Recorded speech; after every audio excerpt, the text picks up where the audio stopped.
Hi friends, we recently completed Rod and Staff History Geography 4, Homelands Around the World, and I wanted to give you my in-depth review by sharing my 4 likes and 4 dislikes about this curriculum, as well as my top 4 tips for using it. Overall, we were very happy with it, and will be moving on to Rod and Staff's Grade 5 History. Rod and Staff is not a popular, colorful, or flashy curriculum, but I still love it.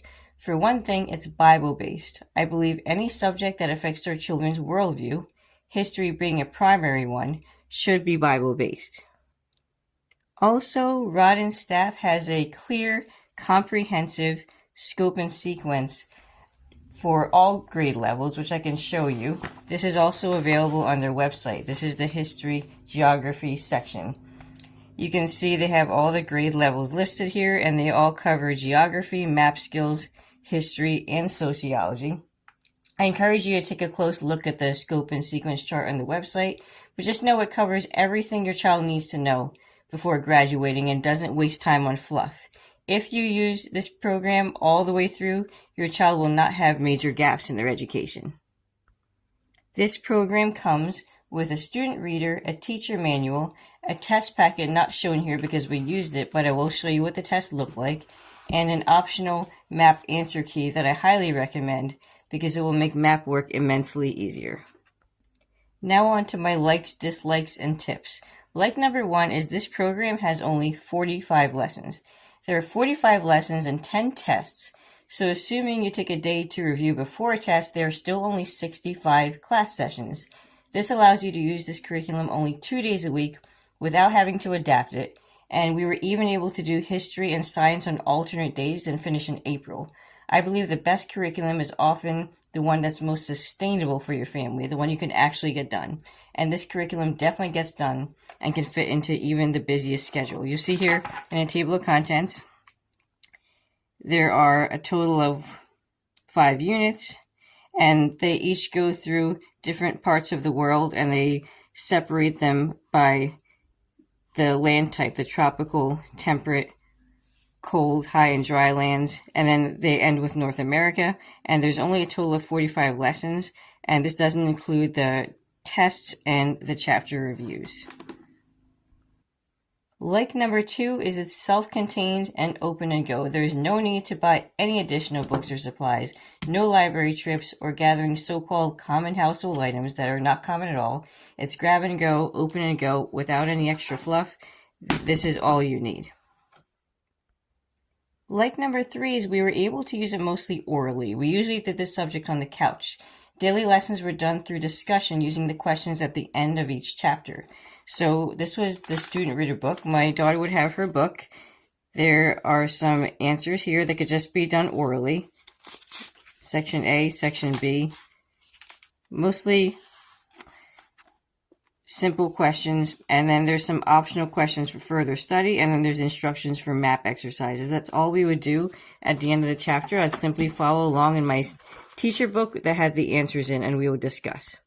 The only time I'd have my child write is for the chapter reviews, chapter tests, and map work. Here's an example of a chapter review. It would be about every 5th lesson, so they're a little longer than the end of the chapter questions, and I would often have her write the answers to these just so I make sure that she's ready for the test. So it'd usually be maybe 2 or 3 pages and mostly closed-ended questions.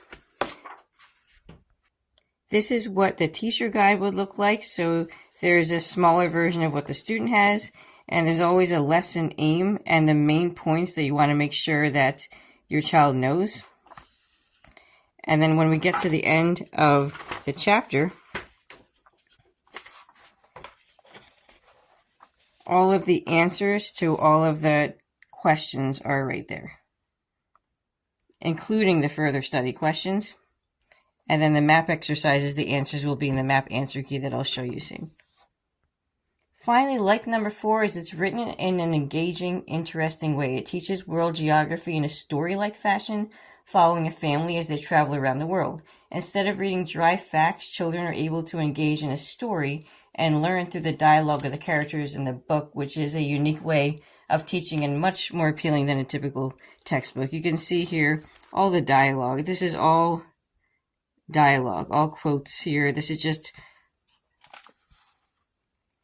the dialogue between the children and the adults, and here they are traveling, taking planes, taking boats. They're hiking up mountains, and it was just really fun. It's mostly just conversational, which is really different than what I've seen in other curriculum. Now on to some dislikes. Dislike number 1 is some of the references to culture may be outdated. This program was published in 1997, so some things may have changed since then in regards to culture, but the geography is still on point. For example, I'm not sure whether most Japanese still sleep on the floor, or if it's still common for the Dutch to wear wooden shoes. However, it's fairly easy to look these things up, and it's still interesting to learn about. Dislike number 2 is the textbook doesn't have as many pictures or as much color as mainstream publishers. My child didn't complain about this because we use all CLE and Ron Staff anyway, both of which are Mennonite publishers, but I can see how visual learners might enjoy more colors. Many of the pictures are black and white, but there are some with a little bit of color. Dislike number 3 is the tests are challenging. This can be a good or a bad thing. My child had to actually study for these tests. They include matching, short answer, and written questions, and labeling places and landforms on maps. My daughter rose to the challenge and gained a good amount of study skills, so even though I listed this as a con, I chose to see this as a benefit. Here's an example of a test, a Chapter 4 test. So there was true or false, there's some matching, writing the letter to match to the vocabulary word, and then there's some short answer where they actually have to write a couple of sentences. And here's another test, similar. This one involves map work as well. Dislike number 4 is Rod and Staff introduces history later than most state standards suggest. Grade 3 is social studies, grade 4 is world geography, and they don't start American history until 5th grade. When my daughter took the Stanford 10 test at the end of 4th grade, a standardized test, she didn't know the answers to a lot of the American history and civics questions because she doesn't start that till next year. If you want to align with state standards, you'll have to supplement to introduce American history sooner. Rod and Staff still gets to the same place, but just on a different timeline. And now on to my top 4 tips. If you decide to make the leap into Rod and Staff history, here are my top tips. Tip number 1 is purchase a large wall map or globe. This map in the front isn't going to be enough. It really helped us to be able to point out the countries we were studying and see their relation to one another, as well as visualize the climate zones they're in. So I definitely recommend getting a good map or a good globe. Tip number 2, for map work, scan, crop, then print. They suggest your child trace the maps, but I find it easier to just hand them a blank map. Scan, don't photocopy the map from the book into the computer, and use your photo editing program to crop any odd edges. You can also take a picture. Because the books are not 8.5 by 11, simply photocopying gets complicated because you get black around the edges. You'll get the cleanest copy if you scan or take a photo, crop, then print. Tip number 3, have your student work from the map answer key. Instead of having my child work from the textbook when doing map assignments, because the textbook maps will show everything, we found it immensely easier to have her copy from the map answer key because it shows exactly what she needs to add each day and what needs to be placed on the map. The map answer key covers 3 grade levels from Rod and Staff from 4th through 6th grade, which makes it more than worth the small investment. And it shows you exactly what the maps should look like when the child is done. Tip number 4, use this point system for grading. Rod and Staff doesn't tell you how to grade the test, so I was confused as to how to grade until another mom suggested this system. Make each matching or fill in the blank question worth 1 point, each short answer worth 2 points, and each paragraph answer, which grade 4 doesn't have any of, 3 points. Divide the points correct from the points possible to get the grade. So here I kind of jotted down that these true false are going to be 1 point each.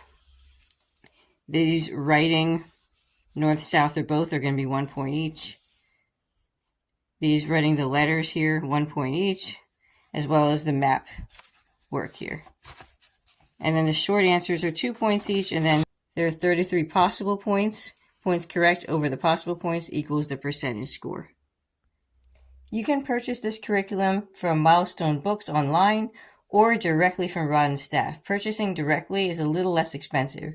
Rod and Staff doesn't have a website, so you have to call them in order to order or request an order form. They usually have a sale in early March.